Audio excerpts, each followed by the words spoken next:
Nitekim Peygamber Efendimiz sallallahu aleyhi ve sellem Kaynuka Yahudilerine saldırmak üzere orduya cihat emri vermesinin tek sebebi kadının örtüsüne el uzatılmasıydı. Aynı olayda örtüyü korumaya çalışan bir sahabe de şehit edilmişti. Sütçü İmam Hazretlerinin de örtüyü korumak için kahramanca canını ortaya koyduğunu çok iyi biliyoruz. Zira İslam'ın amacı hayasızlık ve edepsizliği kökünden kazımaktır. Bugün nasıl ki özgürlük ve modernizmin adı altında kadın bir ticari meta olarak kullanılıyorsa, İslam'dan önce de kadın bir eşya gibi alınıp satılıyordu.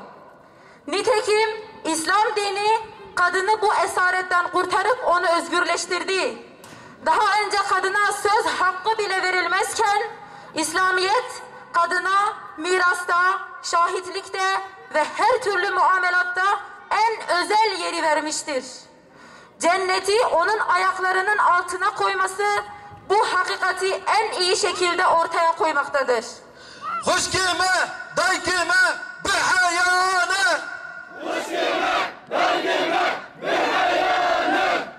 Evinin hanımı, çocuklarının annesi yapan İslami tesettür, tabii ki şeytan ve avanelerinin korkulu rüyası olmuştur. Her seferinde İslam ve şiarlarıyla alay eden PKK ve BDP'liler taşıdıkları pankartlarda toplumsal kabustur namus, emjinin ne namusa kesine diyerek bunu itiraf etmişlerdir. Oysa namus kadını kadın yapan en üstün erdemdir.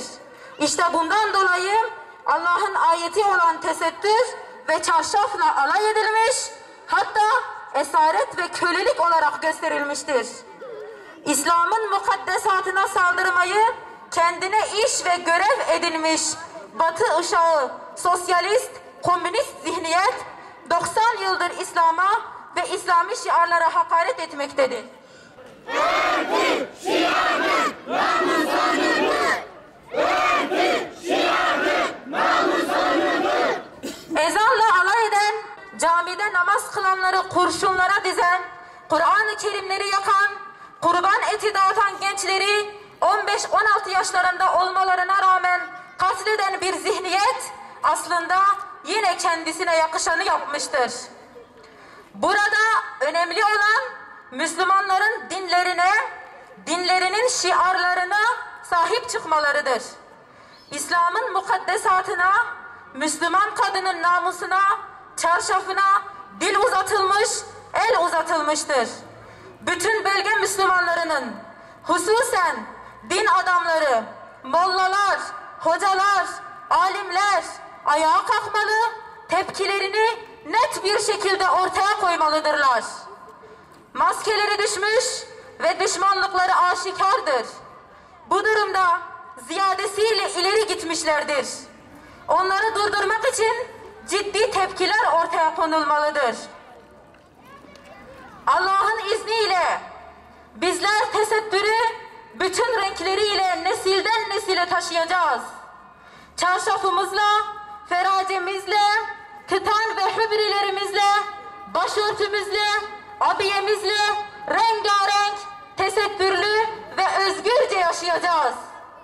Hiç kimse bizi bir daha cahili hayata, açık saçıklığa, batılıların emellerine ve menfaatlerine köle olmaya zorlayamaz.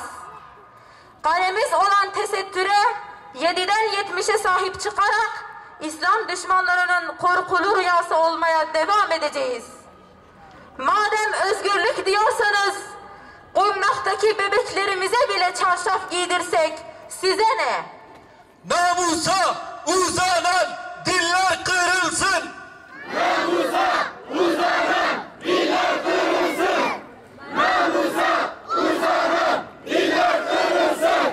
Bu meydanda kadına şiddete hayır bahanesiyle yine İslam'a ve İslam'ın bir emri olan tesettüre saldırılmıştır. Tesettür esaret unsuru olarak tanıtılmıştır. Kendilerini bütün halkın temsilcisi olarak lanse eden bu kesim, Kürt halkının inancına, namusuna, namus anlayışına, hayasına, tesettürüne, örf adetlerine ve ne kadar yabancı olduklarını ispatladılar. Bu tür faaliyetler tesettürü bir şiar olarak gören Kürt kadınını çok incitmiştir. Bunu da kadına yapılan bir şiddet ve ayrımcılık olarak algılıyor ve şiddetle kınıyoruz. Halkımızı bu zihniyeti kınamaya davet ediyoruz. Hoş gelme, dar gelme,